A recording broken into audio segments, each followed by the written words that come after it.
விசிகவை கழட்டிவிடும் முதல்வர் விஜய், வன்னியரசு அவுட், சௌமியா அன்புமணி இன். நடந்து முடிந்த சட்டசபை தேர்தலில் 108 தொகுதிகளில் வெற்றி பெற்ற தமிழக வெற்றிக் கழகம், அதில் சென்னையில் உள்ள 38 தொகுதிகளில் 34 தொகுதிகளில் வெற்றி பெற்றது. மீதமுள்ள 4 தொகுதிகளில் 2 அதிமுக, 2 திமுக வெற்றி பெற்றது.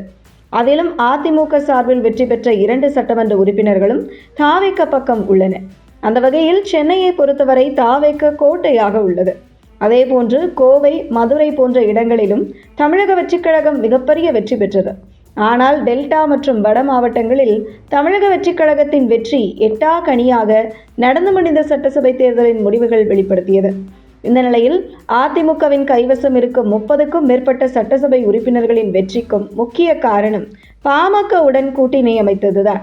அந்த வகையில் திண்டிவனம், விழுப்புரம், சேலம், கள்ளக்குறிச்சி, தர்மபுரி போன்ற வட மாவட்டங்களில் அதிமுக வெற்றிக்கு முக்கிய பங்காற்றியது பாமக தான். இதற்கு முக்கிய காரணம் பாமகவுக்கு வன்னியர் சமூகத்தின் வாக்குகள் இன்றும் கைவசம் உள்ளது.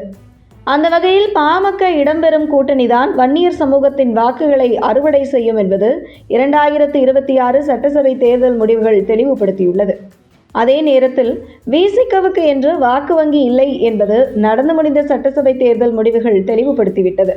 விசிக கைவசம் இருந்த ஒரு குறிப்பிட்ட சமூக வாக்குகள் தமிழக வெற்றிக் கழகம் கைவசம் வந்துவிட்டது என்பதை சென்னையில் உள்ள 38 தொகுதியில் 34 தொகுதியில் வெற்றி பெற்றதன் மூலம் உணர்த்தி இருக்கிறது தாவேக. மேலும் விசிகவினரின் செயல்பாடுகள் ஆளும் தாவேக அரசுக்கு அவப்பெயரை ஏற்படுத்தும் வகையில் அமைந்து வருவதையும், குறிப்பாக சமீபத்தில் தஞ்சாவூரில் விசிகவினர் நடத்திய சாலை மறியல் போன்ற ஆர்ப்பாட்டம் பொதுமக்களுக்கு இடையூறு ஏற்படுத்தும் வகையில் அமைந்திருந்தது. இதனால் ஆளும் தாவேக அரசுக்கு தான் பொதுமக்கள் மத்தியில் அவப்பெயரை ஏற்படுத்தி கொடுத்தது. அந்த வகையில் பாமக தாவேக அரசுக்கு ஆதரவு கொடுத்தால் அமைச்சரவையில் இடம் கொடுக்க தயாராக இருக்கிறது தாவேக. அதற்கான தொடர் பேச்சுவார்த்தையில் ஈடுபட்டு வருகிறது தாவேக.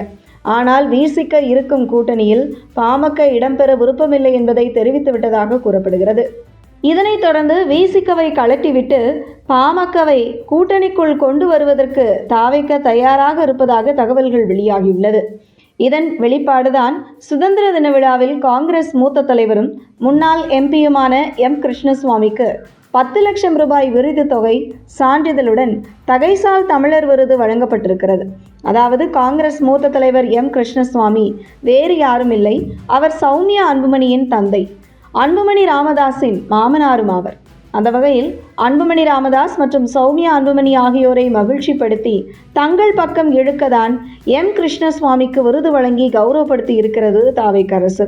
அதே நேரத்தில் விடுதலை சிறுத்தை கட்சியை கூட்டணியில் இருந்து கழட்டிவிட்டாலும் கூட விசிக எம்எல்ஏக்கள் சிலர் தாவேகவில் ஐக்கியமானாலும் ஆச்சரியப்படுவதற்கு இல்லை என்கிறது அரசியல் வட்டாரங்கள்.